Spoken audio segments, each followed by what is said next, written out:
Сәлеметсіздер ме оқушылар? Бүгінгі сабағымыздың тақырыбы жергілікті жердің жоспары, шартты белгілер. Сабағымыздың мақсаты жоспар және шартты белгілер ұғымдарын түсіндіру, шартты белгілерді қолданып, жергілікті жердің планын оқу. Картография, географиялық карталарды құрастыру туралы ғылым. Картаның тарихы жалпы ертеден басталды деп айтуға толық негіз бар.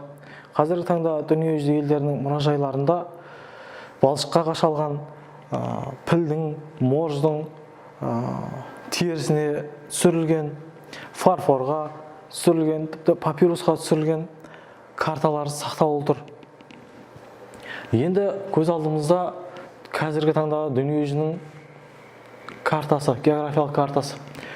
Географиялық карталар дегеніміз жер бетінің жазыққа кішірейтіп түсірілген бейнесі. Жалпы планды ең алғашқы карта деп айтуға толық негіз бар.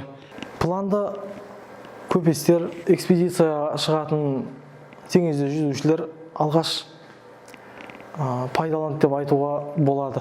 Олар өздері баратын жер туралы, аумақ туралы картографиялық мәліметтерді барынша мол жинауға тырысқан және сол мәліметтерді планға түсірген. Енді сол пландар жергілікті жердің планын құрастыруға негіз болды. Жергілікті жердің планы дегеніміз жер бетінің ірі масштабты бөлігін шартты белгілермен бейнелеу. Көз алдымызда жергілікті жердің планы тұр. Картаны болсын мейлі, жергілікті жердің планы болсын мейлі, түсірмес бұрын алғаш ең бірінші масштаб таңдалады. Масштаб дегеніміз пландағы нысандардың неше есе кішірейтіліп түсіргенін көрсететін сан. Масштабтың үш түрі бар. Сандық масштаб, атаулық масштаб және сызықтық масштаб. Сандық масштаб дегеніміз картада бір бөлінген 100 мың немесе 10 мың деп санмен көрсетіледі. Ал атаулық масштаб 1 сантиметрде неше метр барын сөзбен жазып көрсетіп қояды. Шартты белгілер дегеніміз картаның тілі деп айтуға толық негіз бар. Шартты белгілер карта және планда қолданылатын әртүрлі нысандардың сандық, сапалық көрсеткіштерін білдіретін арнайы белгілер. Шартты белгілердің өзін бірнеше топқа жіктеуге болады. Нақтырақ айтсақ, 4 топқа. Шартты белгілер масштабты немесе аудандық шартты белгілер, масштабсыз немесе нүктелік шартты белгілер, сызықтық және түсіндірмелік шартты белгілер.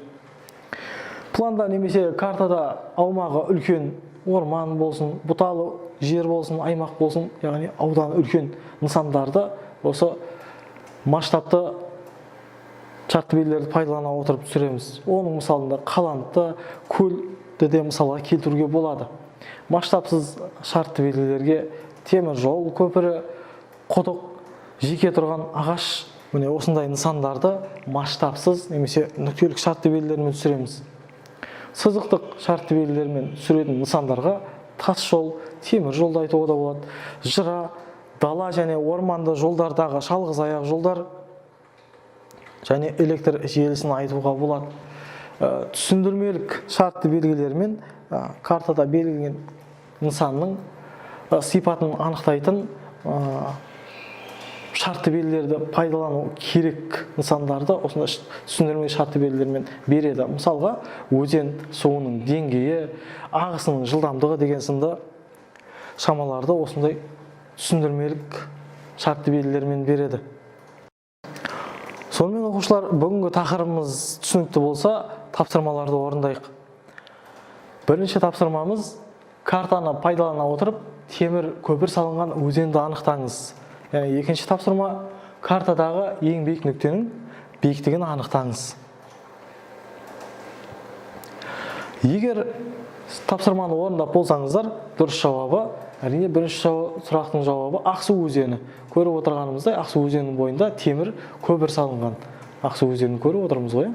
Және екінші сұрағымыздың жауабы ең биік нүктенің биіктігі 154,16 метр екен. Ең биік нүктеміз. Сонымен оқушылар, бүгінгі сабағымыз аяқталды. Сау болыңыздар.